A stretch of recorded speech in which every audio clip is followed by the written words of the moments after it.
이 칼슘이 어느 정도 흡수가 되는지 흡수율이 굉장히 중요합니다. 근데 이제 나이가 들어서 이제 우유를 먹는다 해도 흡수할 수 있는 흡수율이 떨어져요. K2 같은 경우는 칼슘을 뼈에 잘 붙여주는 접착제 역할을 한다고 보시면 됩니다. 여자분들이 흔하죠. 특히나 이제 50세쯤 이제 폐경이 되고 난 이후에는 골다공증이 생길 확률이 확 올라가거든요.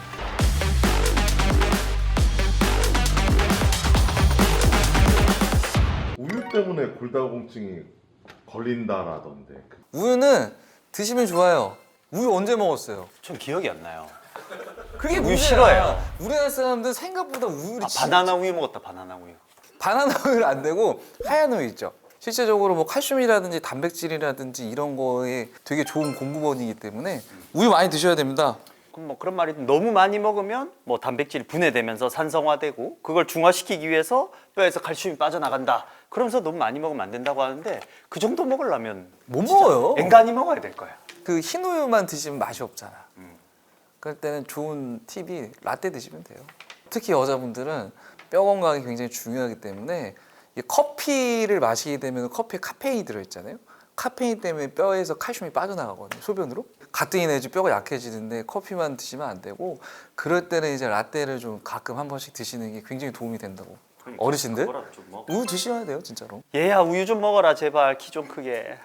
이 뼈가 잘 크려면 뼈에 적절한 자극이 필요하거든요. 그래서 우리 애들 막 키 크게 하려고 막 그 줄넘기도 시키고 뭐도 하고 하잖아요.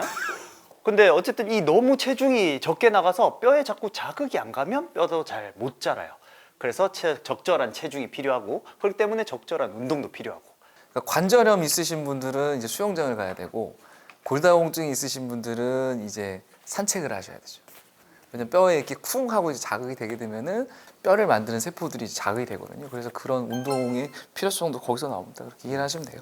골다공증에 어쨌든 유전적 요인도 있고 흡연, 음주 그런 것도 관련이 있고 운동 부족, 식습관 이런 것들 뭐 종합적으로 다 고려해서 관리하시는 게 좋죠. 뭐 멸치하면 칼슘의 왕 막 이렇게 광고를 많이 하는데 칼슘이 어느 정도 흡수가 되는지 흡수율이 굉장히 중요합니다. 여긴 아기들 같은 경우는 우유를 이렇게 먹게 되면 흡수율이 그래도 꽤 높아요. 근데 이제 나이가 들어서 이제 노인이 되시면 우유를 먹는다 해도 흡수할 수 있는 흡수율이 떨어져요. 칼슘이 많은 식품을 드시는 건 좋거든요. 그럼 어떻게 하면 이 칼슘을 흡수가 잘 되게 할 것인지. 그다음에 제가 아까 카페인 잠깐 말씀드렸지만 칼슘이 또 빠져나가게 하는 애들이 있거든요. 그러니까 그런 것들을 잘 생각해서 좀 드시는 게 좀 필요합니다. 우리 하루 권장 칼슘은 한 1000ml 정도 먹으면 좋다고 하는데 멸치로 봤을 때는 한 100g 정도면 충분하다고 하니까 100g이라고 하면 그렇게 뭐 많은 양은 아니거든요. 그러니까 뭐 멸치를 이만큼 먹어서 칼슘을 보충해야 된다.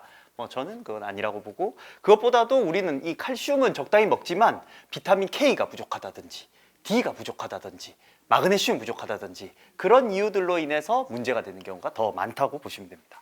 혈액을 응고시켜주는 그런 역할을 일단 먼저 알려줬었거든요. K는. 그리고 최근에는 이제 K2라는 게 또 확인이 좀 됐대요. 그래서 이 K2 같은 경우에는 뭐 이제 칼슘의 흡수라든지 이런 거에 있어서 좀 좋은 작용을 한다. K2 같은 경우는 칼슘을 뼈에 잘 붙여주는 접착제 역할을 한다고 보시면 됩니다. 칼슘제 많이 먹으면 석회 생기는 거 아니에요? 이런데 K2를 같이 먹어주면 그런 위험이 훨씬 덜하다. K2 주세요, 뭐 이렇게 K2 비타민 주세요. 찾으시는 분들도 있나요? 그런 얘기를 꺼내면 제가 바로 여기 있습니다 하면서 좀 더 자세히 설명을 드리죠. 그 영업 전략. 전략이라뇨. 응대, 바른 설명, 바른 설명. 바른 가이드. 칼슘만 드시게 되면 흡수율이 제일 떨어진다고 말씀드렸잖아요. 그러니까 나이가 들수록 더 떨어지거든요. 근데 이제 그럴 때 이제 비타민 D를 같이 먹으면 흡수가 잘 되듯이 이 K2 이 성분도 같이 붙어 있으면 칼슘 흡수가 좀 잘 될 목적으로 붙였다라고 생각을 하시면 됩니다. 이게 왜 헷갈리냐면 사람들이 잘못 알고 계신 게 이게 골다공증이 있으면 통증이 있다고 생각을 하는 경우가 많아요. 관절염 같은 경우는 다시는 알겠지만 퇴행성 관절염이잖아요. 관절을 많이 사용을 해가지고 그 연골이라든지 이런 데가 닳으면서 이제 그쪽에 이제 주변 조직에 염증이 생기고 이제 통증이 생기는 질환이 관절염이고 골다공증은 이제 뼈 자체가 푸석푸석해지는 거예요. 그래서 턱 잘 부러지는 작은 충격에도 치료를 하시면 골밀도가 실질적으로 좋아집니다. 만약에 골다공증 진단을 받으시는 분들은 당연히 칼슘제는 복용을 하셔야 되겠지만 그것만으로는 안 돼요. 그래서 골다공증 진단을 받으신 분들은 골다공증 치료제를 사용을 하게 되면은 이제 골밀도가 좀 좋아지게 돼 있고, 그리고 이제 골다공증 이제 진단 받으신 분들은 칼슘이라든지 이런 거 훨씬 더 많이 드셔야 되고, 근데 이제 골밀도는 진짜 좋아지긴 합니다. 치료를 하게 되면. 드디어 우리가 좋아진다고 하는 질환이 생겼네요. 이때까지는 다 뭐 대책이 없고 이랬는데. 아니 치료를 하면 그치. 치료를 하면 그래서 골다공증은 충분히 관리하고. 그러니까 그런 하면 거 조심하셔야 괜찮죠. 돼요. 그런 거. 난 골다공증 진단을 받으셨단 말이에요. 골다공증 치료제를 이제 주사를 맞는다든지 복용을 하셔야 되는데 그거 안 하시고 그냥 칼슘이라든지 이런 영양제만 드시게 되면 안 채워져요. 그러니까 나이 들면은 골밀도가 줄어들거든요. 그럼 우리가 이제 어떻게 알 수가 있냐면 키가 작아져요. 그러니까 나이가 이게 한 해 한 해 드실 때마다 키가 진짜로 줄어요. 발도 작아지고요. 발이요?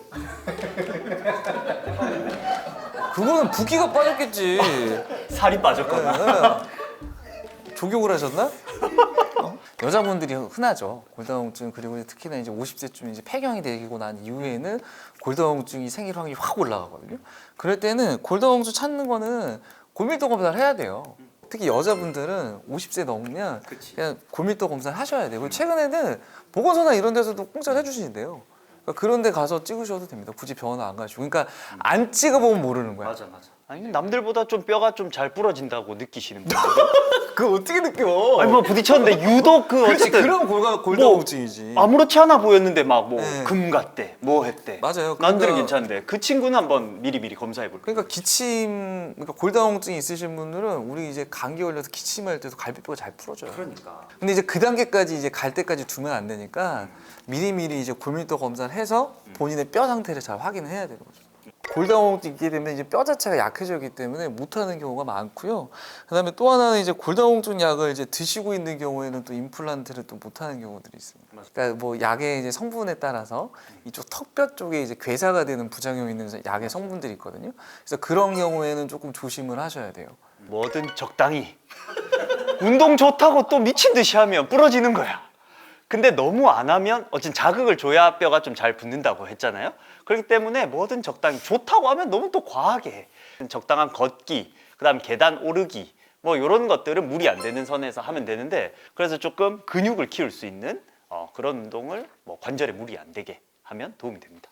치 우유, 그다음에 뭐 브로콜리, 시금치 이런 것들도 좋은 걸로 알려져 있고, 해조류라든지 뭐 콩, 뭐 이런 것도 이제 좋은 걸로 알려져 있거든요. 그러니까 뭐 칼슘이 이제 많은 식품들이 생각보다 많아요. 근데 이제 그런 것들을 좀 챙겨 드시고, 근데 이제 여기서 조심하실 게 있어. 이게 우리나라 사람들이 생각보다 칼슘 섭취량이 좀 많거든요. 그럼 또 칼슘을 또 너무 많으면 심장에 무리가 간다고 진짜 실제적으로 연구가 돼 있거든요. 그래서 이제 권장 섭취량을 좀 맞춰서 좀 드시는 게 좋고, 근데 식품만으로 부족한 경우 있잖아요. 예를 들어서 뭐 골밀도가 떨어져 있는 뭐 골감소증이라든지 골다공증이라든지 이런 분들은 이런 영양제까지 같이 복용을 하셔야 돼요. 이것만으로는 부족하니까. 너무 칼슘에만 집중하지 말고 우리 비타민 D라든지 비타민 K라든지 이런 거에도 조금 집중을 할 필요가 있다고 보시면 돼요. 마그네슘도 같이 먹으면 좋잖아요. 그렇죠. 그래서 뭐 아까 뭐 우유, 멸치 뭐 이런 것도 좋지만 뭐 녹색 채소, 그다음에 브로콜리 이런 거에 비타민 K가 좀 많이 들어있다고 하거든요. 이 초원에서 풀 뜯어 먹는 소들 있잖아요. 그 이제 초식 동물들 같은 경우에는 이제 비타민 K2가 잘 생긴대요. 근데 이제 우리나라처럼 이제 초원에서 풀 뜯어 먹는 소가 별로 없잖아요. 그렇기 때문에 이제 그런 경우에는 K2가 좀 부족할 수 있다. 가면 갈수록 이 음식들에 이 K2가 많이 없거든요.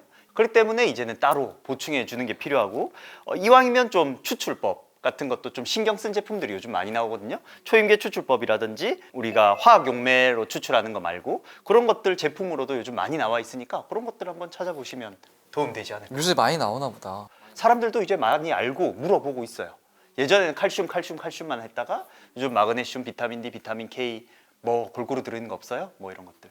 그래서 비타민 K2 먹을 때 뭐 참고하셔야 될 거는, 미국에서는 1990년대부터 이렇게 보급되기 시작했고, 일본에서는 아예 골다공증 치료제로 승인이 되기도 했고, 국내에서는 이제 올해 3월에 기능성으로도 이렇게 인정을 받아서 나오고 있으니까 이왕이면 그렇게 좀 인증돼 있는 제품으로 드시면 좋지 않을까.